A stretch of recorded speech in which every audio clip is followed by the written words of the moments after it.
islas de Iguala, me afiguro que vino en el tren a pasearse desde Tetecala. Qué Modesta tan linda y hermosa, ella a mí me robó el corazón. Ayer tarde platiqué con ella y me dijo mañana me voy. Por las señas que te voy a dar, a mi casa debes de encontrarla. En la puerta un barandal de acero y un letrero de Modesta Ayala.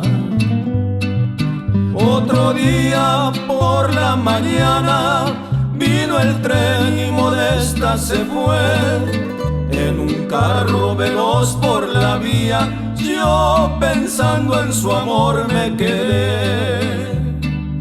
Otro día por tierra me fui, muy temprano llegué a Tetecala. Lo primero que voy encontrando, un letrero de Modesta Ayala.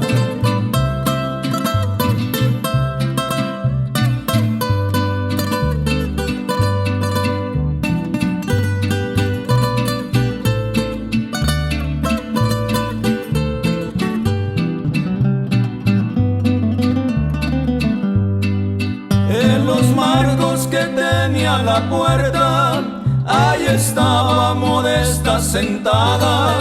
Rancherito, ¿para dónde vas? Soy la misma que viste en Iguala.